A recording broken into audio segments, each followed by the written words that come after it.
What is going on, Code and family? How are you today? It's a new week, y'all. We in April. What's up? It's springtime. It's hot in Texas. It's already hot in Texas, y'all. It's already hot. So anyway, today I want to talk about how I prepared for my exam prior to test day. And so I have always went in to take my exam. I've only taken it from home once. I did not like that experience just because they require a lot more of you when you take it from home. They want to make sure that you're not cheating or anything like that. And so it's very extensive. You do need a camera that shows them the whole spectrum of the room. They're going to ask to look under your desk. They're going to ask you to turn your laptop up. Just several things. You can now use an ebook, or you can still use your paper book. You cannot have anything on your desk but your books and water. There can be no people, dogs, cats, nothing in the room with you. You have to be in the room alone, and you have someone watching you constantly. And she will interrupt you, because it happened to me, because she thought I had said something. Well, that just threw me off and frustrated me all in one. So I prefer to take the exam within a classroom with it proctored and just explaining to me what I need to do.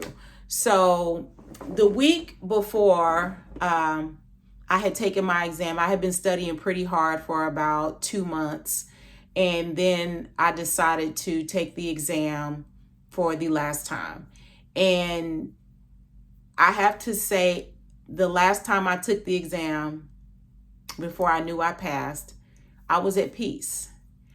I had been through so much taking the exam over and over and over again that I just said to myself, if I fail this time, I'm going to take it again. And that was something I just got in my heart. Because if I have to do it again, I will. I stopped complaining, y'all. I just stopped complaining. And I just rested. I rested in the fact that what I've been doing as far as studying, going over the material, not going out, not partying, but literally making this what I eat, sleep, and drink daily until I pass. And I just got it in my heart. Come hell or high water, if I don't pass this test this time, I'm going to take it again. But I'm going to take it again till I pass. And that was it for me. That was it. Because I knew that one day I was going to pass. I knew it. Some people have taken the exam more than 7 times. Some people have taken the exam 12 times. Some people have taken the exam 14 times. That's a relentless spirit. And the strength that you are showing, and the tenacity and the drive to say, I'm not going to let life make me, but I'm going to live my life, and I'm going to have what I desire to have. And that's just what I got in my spirit. I was not going to give up. I was not going to give up.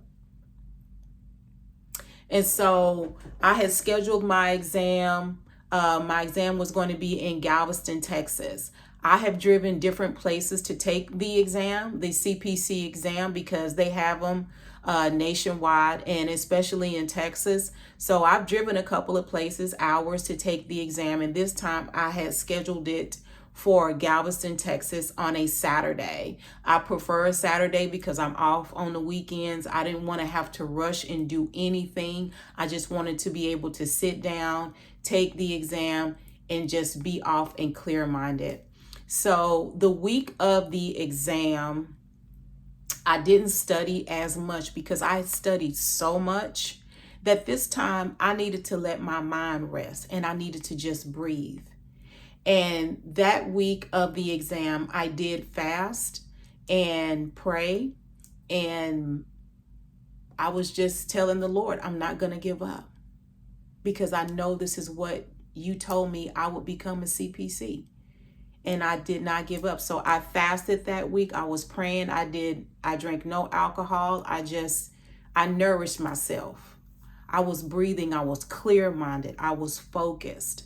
So taking the exam with the live proctor, you can come in, you can have your water, you can have snacks. You have to make sure that you have all 3 books, your ICD-10, CPT, and your HCPCS book. All AA, mine were all 8 from AAPC. The correct edition. So I was 20. So either whatever year you're taking, I mean, if you're taking it this year, you can still use 2024 up until a certain date and time. And then it will be 2025.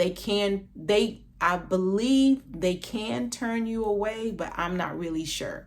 It's just the simple fact that sometimes if you don't have current books, then some CPT codes may be out of date and like they're not using them anymore. So if you don't have an updated book, it could be at a hindrance. And that's what AAPC states is that you want to make sure that you come with the correct edition to take the exam so you can pass. So you have, that leverage to pass. You have everything you need. So I made sure that I had all my books. I made sure I had no Post-it notes in the books because they will take those Post-it notes out.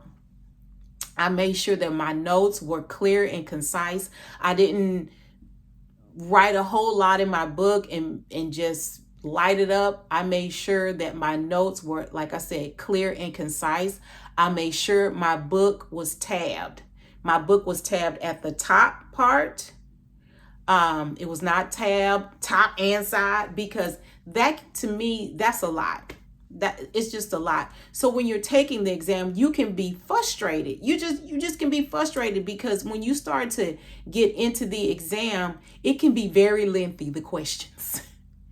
And you're trying to read scenarios, lab reports that are like essay questions. You see what I'm saying? And so it can be frustrating. You got your book tab up top to the side. You got everything written down. And I mean, it could be just too much. It could be just too much. So for me, I just made sure I had my book tabbed at the top. My notes were clear. Whatever was highlighted in my book, I could tell that's what I highlighted. If I wrote a definition next to something, then that's what I did. And I made sure that it was clear and I could read it. So I made sure that I had scratch paper. I made sure that I had my snacks ready and my water. So all those things I made sure I had. We cannot take electronics into the testing area. You cannot look at your phone. Your phone has to be put away. The only thing you can have on your desk is those books. We were able to have snacks on our desk. We were able to have water on our desk. The proctor is walking around looking, checking, making sure that everything is copacetic. Nobody is talking. Nobody is chatting. We are about that business. And so when I came in there, I was ready and set to go. And I promise y'all, this is exactly what it did. I'd say, Holy Spirit, sit next to me and help me.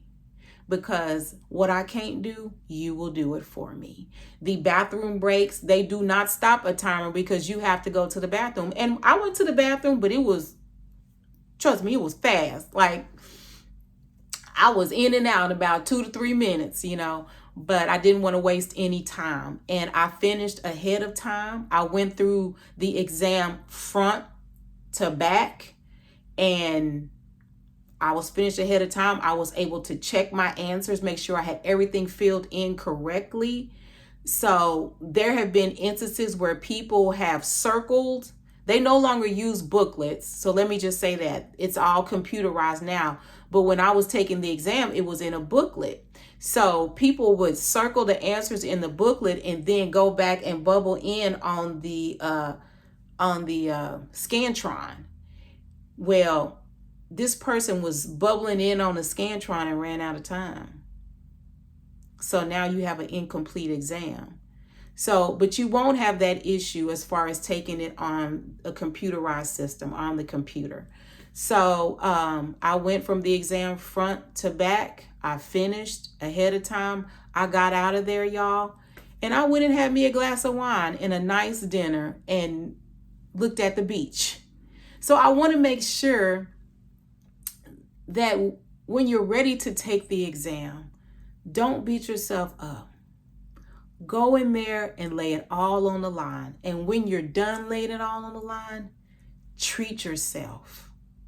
Don't sit by the phone waiting for the results, but treat yourself. Take yourself out. You and your husband, if you're married, take yourself out, because 9 times out of 10, everybody in that household went to school when you went to school. So take yourself out. You and your husband go out, enjoy your kids, but take a load off.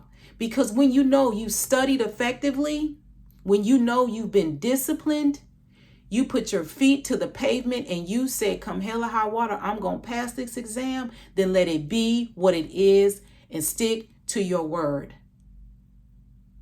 Because when you go in and take that exam, and when you complete that last 100th question for a CPC exam, treat yourself.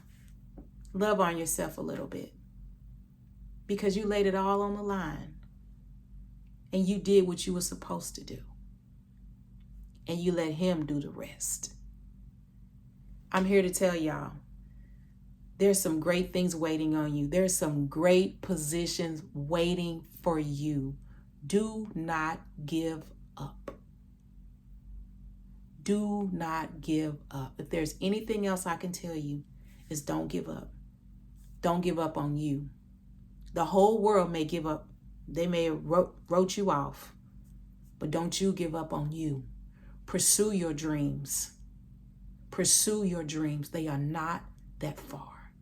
And what you can't do, he will do. All right, y'all. This is From Broken to Blessed. Have a great day.